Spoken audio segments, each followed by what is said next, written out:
A paz do Senhor, do meu amada minha. Bom, hoje é domingo, né? Hoje eu não consegui ir à igreja por motivos pessoais e eu resolvi deixar aqui uma palavra para o meu e para o seu coração. Não podemos se afastar de Deus, né? Então Deus ele nos escolheu para fazer uma grande obra. Essa obra é deixar essa palavra aqui no Face, aonde tiver que deixar para mim e para você. Primeiro eu quero orar pela sua vida antes de deixar essa palavra para você, né? E para mim também, né? Que eu também preciso ser alimentado. Amém? Pai, querido Pai amado, poderoso, maravilhoso, eterno, no nome poderoso de Jesus, Pai. O Senhor sabe todas as coisas. Creio que o Senhor está no controle de tudo, Pai. Aonde o Senhor nos guia, aonde o Senhor nos proporciona situações, aonde o Senhor sabe da nossa vida, Pai. Tome em suas mãos essas palavras que vão ser pregadas aqui, Pai. Vai ser uma pequena palavra, mas grande, porque pequena em quantidade de tempo, mas grande porque é sua. E tudo que vem de Ti é maravilhoso. Eu oro e entrego a minha vida nas suas mãos e de aqueles que vão ver essa gravação. Vai ficar aqui. Meu querido, meu amado, né? A paz do Senhor primeiramente, mais uma vez. Né? Eu quero deixar essa palavra aqui que se encontra no livro de Lucas 7, do capítulo 1 até o capítulo 10. Né? Quando o Senhor se proporciona fazer algo na sua vida, na minha vida, Ele faz. Independente de qualquer coisa. Primeiramente, vamos então ao texto. E depois de concluir todos esses discursos perante ao povo, entrou em Cafarnaum. E um certo servo de um centurião, a quem muito estimava, estava doente e moribundo. E quando ouviu falar de Jesus, enviou-lhe uns anciões judeus, rogando-lhe que viesse curar o seu servo. Meu querido amado, primeiramente, nós sabemos aqui que, né, Jesus, ele tinha uma casa em Cafarnaum, ele ficava em Cafarnaum, né, onde ele se descansava, onde ele se repousava, se retirava a poder entre uma viagem e outra. Né? E o servo de um certo centurião, né, estava muito doente. Sabe, meu querido amado, é uma pessoa, um servo, uma pessoa, você fala, poxa, mas o cara é rico, o cara tem dinheiro, o cara é chefe de 100, o cara é um centurião, ele, né, mas a gente, quando tem amor por uma pessoa, não interessa. Né? Você vê aqui que era um homem que respeitava as pessoas. Né? E ele queria que o seu servo fosse curado. E ele ouviu falar de Jesus e foi até com Jesus. Quando ouviu falar de Jesus, enviou-lhe os anciões judeus, rogando-lhe que viesse curar o seu servo. Chegando ele junto a Jesus, rogando-lhe muito, dizendo: é digno que lhe conceda isto, porque ama a nossa nação. Ele mesmo nos edificou uma sinagoga. Você vê que já chegaram dando ali uma opinião. Ele ama a nossa nação e edificou uma sinagoga. Era uma pessoa boa que estava com seu coração partido porque o seu servo está doente e ouviu falar de Cristo. Não conhecia Cristo. E é isso que acontece, meu querido amado. Às vezes as pessoas escutam falar de Cristo e vão até Cristo. Muitas vezes são de longe e não sabem quem é Cristo.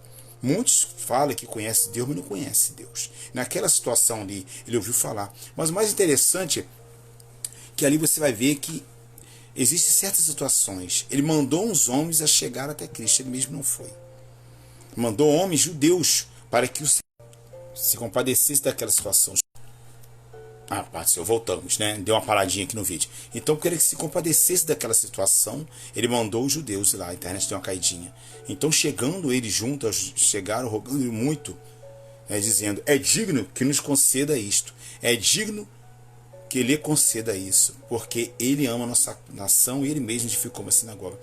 Você vê que eles não chegaram rogando, é digno, chegaram cobrando a Jesus, como se você tem que fazer isso por ele, porque ele ama a nossa nação. Interessante, meu amado, que as pessoas às vezes querem do Senhor, mas elas acham que o Deus tem que fazer. Realmente ele faz. Eu não vou dizer para você que ele não faz. Eu não vou dizer para você que Deus não faz. Mas ele fala, é digno que nos faça isso. E se Jesus não fizesse? Deus, ele sabe o que ele faz. Se ele vai fazer, se ele vai fazer. Na verdade, Jesus foi com eles, mas quando já estava perto da casa, enviou-lhes uns centuriões, uns amigos, dizendo-lhe: Senhor, não te incomode, porque não sou digno que entre debaixo do meu telhado. Então ele reconheceu que ele era um pecador. Primeiro os homens falaram, é digno que o Senhor faça isso. Você vê que as primeiras situações que Jesus vinha, e eles vieram até Cristo, uma situação diferente. Outra situação é que aquele homem, ele fez uma sinagoga para aqueles homens, e eles não tinham autoridade para curar aquele servo. Eles eram homens de Deus, mas não tinham autoridade para curar aquele servo. Tiveram que se rebaixar, tiveram que ir até Cristo. E os homens daquela sinagoga, eles tinham Cristo como uma seita. Eles tiveram que ir até Cristo, tiveram que se rebaixar. O judaísmo não aceita o cristianismo. Nunca aceitaram, porque eles achavam que era blasfêmia Jesus ser chamado filho de Deus. Jesus que se chamava filho de Deus, eles estavam que Jesus estava blasfemando. E agora eles tinham que reconhecer que Jesus era o único que poderia. Chegaram juntos a Jesus rogar dizendo: é digno que nos conceda, que ele conceda, porque ele ama a nossa nação e ele mesmo nos edificou uma sinagoga. Sabe, meu amado, às vezes, situações da nossa vida, a grande maioria das situações da nossa vida, nós temos que reconhecer que só Deus pode fazer. Não existe quem possa fazer, só Deus pode fazer. A maioria das situações na sua vida é Deus quem faz. É Deus que está no controle de tudo. E ali aqueles homens que provavelmente não acreditavam em Jesus tiveram que se rebaixar.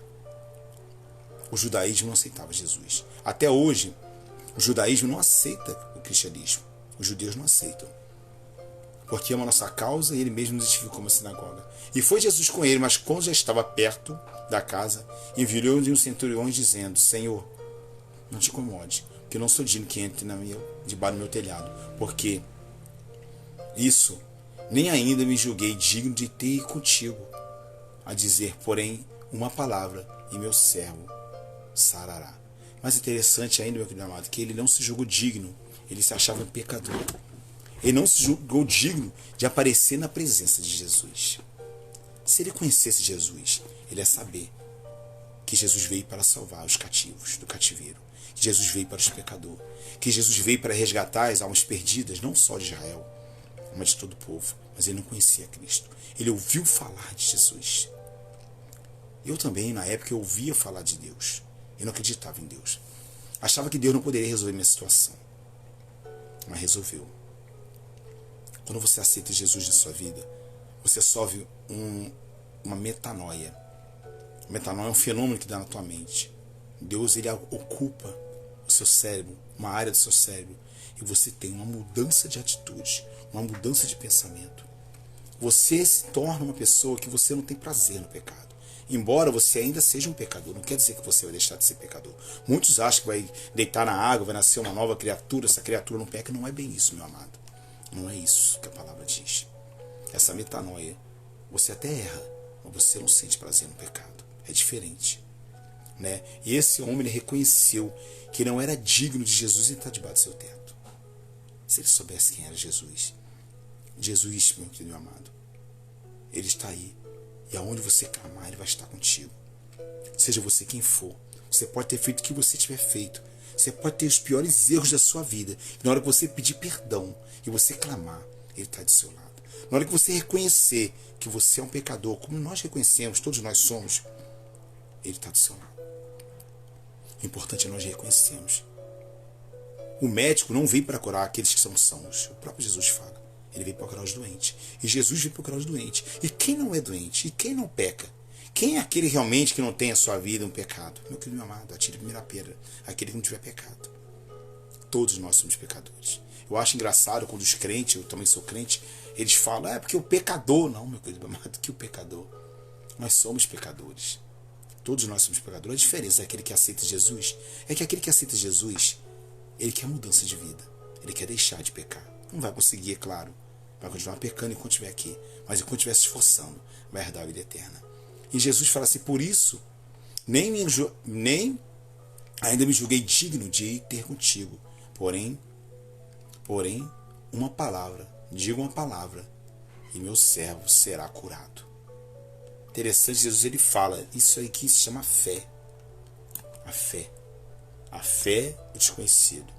A fé, ela é a emuná verdadeira. A fé, meu querido meu amado, quando se traduz do hebraico, ela se diz confiar. É confiança. Ele confiou no poder de Cristo. Ele fala assim, porém, sou homem sujeito à autoridade. Tenho soldados sob meu poder. Digo, esse vai e esse vai. O outro vem e ele vem. E ao meu servo faz isso, ele faz. O que ele quis dizer com isso? Na autoridade terrena, eu tenho autoridade. Eu sou homem sem, eu sou um centurião. Eu digo que o soldado vai, ele vai. Vem, ele vem. Ao outro faz, ele faz. A você faz isso, ele faz. Mas, porém, nessa área espiritual, eu não tenho autoridade nenhuma. Eu participei, meu querido amado, de uma situação onde eu fui celebrar um casamento de uma pessoa que eu amo muito, amei muito essa pessoa, infelizmente faleceu, né? E tinha uma pessoa lá muito importante. E quando foi o casamento, no casamento no cartório, essa pessoa muito importante que estava lá, ela falou, ela brindou os noivos com suas palavras. Eu fiquei quieto, porque ali não era minha autoridade, não era minha área. Mas quando chegou na hora de fazer o casamento, eu estava representando ali Cristo. Representava Deus, que é aquele que Deus uniu, o homem não pode separar. Então eu estava fazendo aquele casamento. E aquele homem eu não deixei ele falar. Porque aqui naquele momento a autoridade não era eu, mas era o Deus que estava em mim. Então isso é autoridade. Isso ele quer dizer aqui. Eu digo, né, porque também sou homem sujeito à autoridade.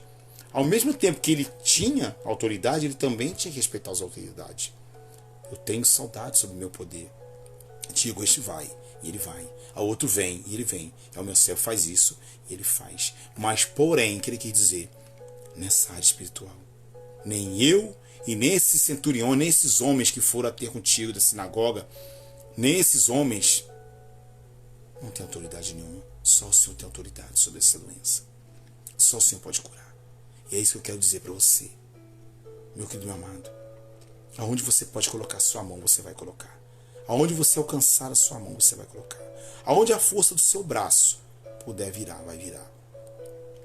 Mas, meu querido meu amado, quando chegar à área espiritual, não adianta você tentar. Existem situações que não adianta você tentar. Tem que entregar e descansar em Deus. Situações na sua vida, na minha vida, que não adianta. Deus é que vai fazer. E na área espiritual, esse homem diz, só o Senhor tem autoridade. E Jesus diz, ouvindo isso, Jesus maravilhou-se. Quer dizer, maravilhar-se, quer dizer, se espantar, no caso, que também se espantou-se, maravilhou-se, e disse à multidão a seguir, digno que vós ainda nem Israel tenha achado tanta fé. Voltando para casa, os que foram enviados acharam um servo enfermo, e aconteceu, voltando para casa, os que foram enviados acharam são o servo que estava enfermo. Interessante, né, meu querido amado? Até o versículo 10. Quero orar pela sua vida, essa é só essa palavra pequenininha, não quero me estender muito. Pai, querido Pai amado, poderoso, maravilhoso e eterno. No nome poderoso de Jesus, Pai. Tu és Deus poderoso e maravilhoso. E só o Senhor pode fazer, Pai, maravilhas no meio de nós. Não existe maravilhas maiores que as suas, Pai. Só o Senhor pode curar. E só o Senhor tem autoridade espiritual para guiar nossas vidas. Um abraço, meu amado. Fica na paz, em nome de Jesus.